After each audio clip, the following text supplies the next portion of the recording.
Hello guys, welcome to this beautiful channel Synapse Edutech. Today we are going to discuss the very important chapter dual nature of radiation and matter. Every year two questions come in need from this chapter. So without wasting time, let me discuss the salient features of this lecture. We will be discussing the NCERT points, all formulas. Questions we are going to discuss are solved examples, exemplar questions. PYQs of NEET and JEE Mains are also being discussed. Okay, so today we don't have sufficient JEE Mains question, but NEET questions are there included. So let us first of all start with the photon theory. Okay, this is the photon theory. So first of all, the formula of energy is given by E is equal to h nu is equal to hc upon lambda. H is the Planck's constant, nu is the frequency, and c is the speed of light, and lambda is the wavelength. So in angstrom this will be formula, in nanometer this is, and in hertz this will be. Second is momentum. This is again very important. This is denoted by small p. Okay, P is equal to E upon C. E is energy and C is speed of light. Or h nu upon C. E can be written as h nu. We already discussed here. Okay, now photon. This is very important. The rest mass of photon is zero. Okay, number of photon per second. How are we going to find? N is equal to P upon h nu. H nu is energy and P is the power. What is P? P is the power. Power upon energy gives number of photon per second. If the surface is 100% reflected, force is written as 2 P upon C. P is power, C is speed of light. NH or 2 NH upon lambda or 2 IA upon C. I is intensity and A is area. For a 100% absorbed surface, the coefficient 2 is being removed. Okay. Now let us discuss a simple MCQ. This is from NCERT. Okay. The monochromatic light of frequency 6.0 into 10 to the power 14 Hertz is produced by a laser. The power emitted is now. What is energy? E is equal to h nu.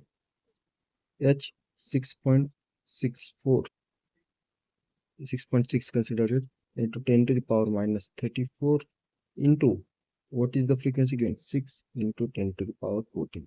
सब ऐसा unit पे रखा है हमने, तो automatically हमारा answer ऐसा में आ जाएगा. तो देखो क्या आएगा. 6 is 36, 3 यहाँ पे 6 6 36 and 3 39. Okay, 39.6 into 10 to the power minus 20. देखो 3.96 into 10 to the power minus 19. ये नियर 4 है, तो सेकंड ऑप्शन हमारा सही है. How many photon per second on an average are emitted by the source. अभी निकालना है हमें यन. यन कैसे निकालना है? पावर अपॉन एनर्जी, सीधा फॉर्मूला है. पावर कितनी दे रखी है हमें? 2 into 10 to the power minus 3 और इसको ले लो 4. 4 into 10 to the power minus 19 कितना है? 1/2 into 10 to the power minus 16. इस ऊपर गया +19 से -3 तो 16 +16 तो 0.5 into 10 to the power 16. Okay, 5 into 10 to the power 15 is the right answer. First option will be correct answer. Okay, now let's discuss photoelectric effect. This experiment you should be studied somewhere. This is diagram is taken from your NCERT. This is the Hertz experiment. Here is a cathode which is usually a metal, and this is an anode, and it is a photosensitive. This surface here is called the quartz window. From here the sunlight will be falling on the metal and electrons are emitted, and these electrons are flowing towards the anode. So if this is the direction of the electrons, then the current will flow in opposite direction. This will be direction of I. So this is the experiment. Now let's discuss the equation, photoelectric emission work function. So this is metal sulfur, energy is falling, electron is emission. And one more important point, this is a instantaneous process. Instantaneous process. It doesn't take much time. It occurs in nanosecond. Very less time it occurs. Okay, time is taken is less. Okay, so energy should be greater than work function. Energy, no, this is not energy of light. This is energy of photon. Energy of photon. Okay, एक photon एक ही electron निकालेगा, एक photon एक से ज्यादा electron नहीं निकालेगा. So the equation is written as this is Einstein's equation. Einstein's equation. Okay. Kmx is equal to energy of photon minus phi. Phi is written as h nu naught threshold equivalent. Let's say upon lambda naught threshold frequency. Okay. Let's go. This is photoelectric current. Photoelectric current on y-axis, and this is London stop. As intensity is being increased, photoelectric current will increase. Okay. Now this variation of photocurrent with collateral plate potential or difference intensity. Intensity is being increased, but stopping potential doesn't change, but photocurrent is increasing. Okay. Now the stopping potential is changed. Okay, the stopping potential is changed. The photoelectric current is also changed, but intensity is kept same. Okay. Okay. Saturation current is reaching. This is also graph given in your NCERT. Now let's go to next de Broglie hypothesis. Lambda is equal to h upon small p. Small p is momentum. So this is our equations. This याद रखो. ये electronically important है, ये याद रख लो. और ये है थर्मोडायनेमिकल तुम्हारा. ओके. आओ क्वेश्चंस पे. क्या कह रहा है क्वेश्चन, ठीक से देखो. Photo electric effect is a phenomenon in which photon come out of metal when it is hit by beam of electrons. Electron थोड़ी है इसमें तो फोटोन है. Beam of photon light. Okay. Photons come out of nucleus, ये तो बिल्कुल गलत है. न्यूक्लियस मेटल्स आते हैं. Electrons come out of metal with a constant velocity depending on frequency and incident light. ऐसा थोड़ी कहाँ पे लिखा है मैंने. और कांस्टेंट वेलोसिटी से नहीं आता है, और उसके साथ ही साथ फ्रीक्वेंसी पे डिपेंड करता है, बट इंटेंसिटी ऑफ लाइट पे डिपेंड नहीं करता. तो नेक्स्ट पॉइंट पढ़ते हैं, ये भी गलत होगा. Electrons come out of metal plate with different velocity, सही है. Not greater than certain value, okay, ये भी सही है. Which depends only on frequency of incident light wave and not on intensity, ये बिल्कुल सही है. Fourth is the right answer. Third question देखो. A particle is dropped from height h. Okay. The de Broglie wavelength of particle as a function of height is precision. Wavelength क्या है, h upon small p. p के लिए क्या चाहिए, h upon m v. ये जब एक particle है, इसको हमने h हेड से ड्रॉप कर दिया है, तो यहाँ पर आने के बाद इसकी वेलोसिटी कितनी होती है, वेलोसिटी लिखी है अंडर रूट 2gh. तो लिख दो h upon m under root 2gh. तो lambda is inversely proportional to h to the power 1 by 2. Direct proportional पूछा. So lambda is directly proportional to h to the power minus 1 by 2. Fourth is the right answer. An electron is accelerated from rest through a potential difference v volt. If the de Broglie wavelength of electron is इतना, the potential difference is इतना. Okay, क्या दे हम लोगों को, lambda e is equal to 12.27 divided by under root of v बटे angstrom में लिखना. अगर तुम लोगों को एंगस्ट्रॉम में है, नैनोमीटर के लिए चाहिए, तो इसके लिए 1.227 डिवाइडेड अपन वो भी, ये होगा नैनोमीटर के लिए. अब सीधा वैल्यू रख दो, 1.227 into 10 to the power minus 2. Okay.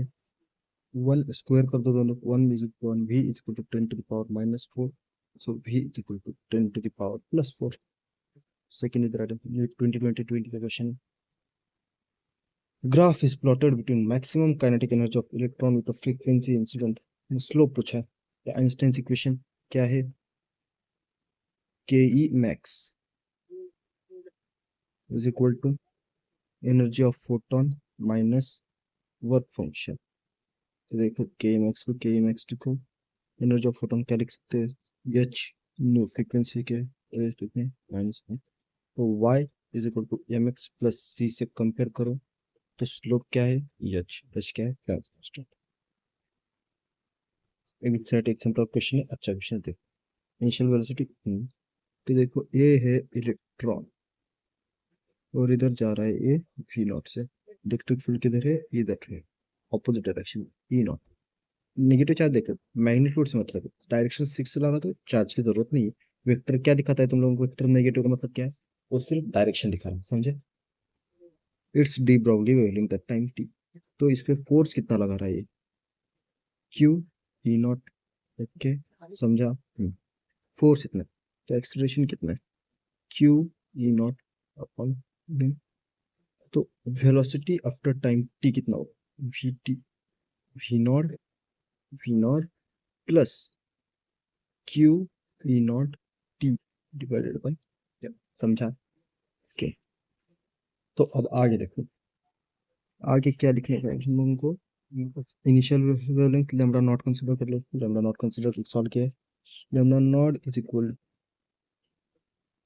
H upon m v nought के final lambda h upon m v t कितना लिखना है, v not plus Q E not t upon m divide कर h h cancel m cancel lambda nought upon lambda is equal to v naught plus q e naught t upon m divided by v। So फिर lambda कितना आया, lambda is equal to v naught upon v naught plus q e naught t upon m। तो lambda naught v naught common निकाल लो, 1 upon 1 plus q e naught t upon m v not.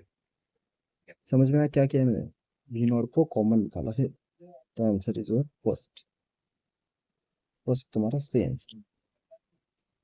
The work function of CGM कितना दे, five की value पता है। Find the flow following in photo current is brought to zero by stopping potential 0.4। तुमने stopping potential दे रखा V S दिया है 0.5, तो तुम्हें के मैक्स पता है कितना हुआ 0.5 electron volt. Okay, the threshold frequency, threshold frequency इतनी बच्ची, थ्रेशोल्ड फ्रीक्वेंसी के लिए आप इतना काम नहीं करना, थ्रेशोल्ड फ्रीक्वेंसी की तरफ से निकालेंगे इधर से, तो हमें डायरेक्टली फाइंड आउट का फॉर्मूला पता है कितना आएगा, 4.1 इंटू 10⁻⁻15 वी नॉट। ओके, तो इधर लिखो कितना है, 2 into 4.1 into 10⁻⁻15 V not.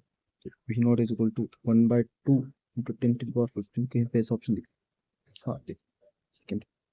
The wavelength of incident light, okay, तो फिर ई पी निकालना पड़ेगा हमें, के मैक्स पता है, के मैक्स कितना है हमारा 0.5 energy of photon minus energy of photon minus कितना है देखो, तो energy of photon 2.5, energy of photon 2.5 है, हमें पता है नैनोमीटर निकालना, ऊपर उसको 1240 डिवाइडेड बाय लैम्डा, नैनोमीटर निकल के आ जाएगा 2.5, तो फिर lambda is equal to 12400 divided by 25 कितना आया, 4 जा 24, अभी 9 496, third is the right answer. So thank you guys, photo इस चैप्टर में इतना ही है। अगर आप लोगों को और क्वेश्चन प्रैक्टिस करने हैं तो कमेंट सेक्शन में बता दीजिए, हम लोग इस पे dedicated question session plus detail theory session भी लेकर आएंगे। आप जस्ट हमें कमेंट में बताइए आपको क्या चाहिए, और अगर आपको वीडियो पसंद आई होगा तो लाइक करो, हमारे चैनल को सब्सक्राइब करो। Let's grow together.